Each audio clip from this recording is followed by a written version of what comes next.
Okay, so today I'm going to show you how to take your iPod Touch, which has a broken screen, and temporarily fix it. The materials you will need is a iPod Touch with a broken screen, pair of scissors, and some saran wrap. Okay, so the first step you need to do is to make sure your screen is clean.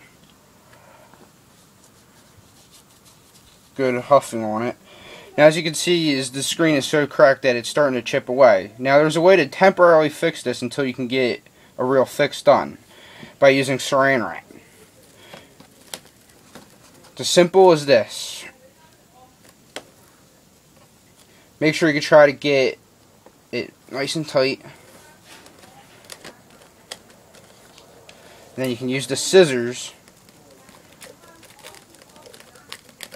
to cut around.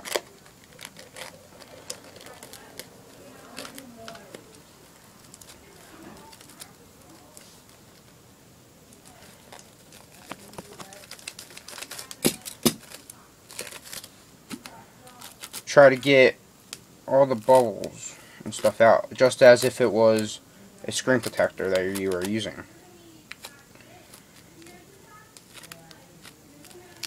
Then once you're done doing that, tuck all the excess saran wrap behind the device, making sure that you leave all your ports are open so that you can access them. Try to use as little saran wrap as possible so that he can leave the device and you don't damage it. This is only temporary, so that the screen doesn't chip away more and that your finger goes smoothly across the screen. This can be used for both iPod Touch, iPhone, and maybe even the iPad. Thank you for watching, and please subscribe for more videos on tutorials such as this and new unboxings and reviews.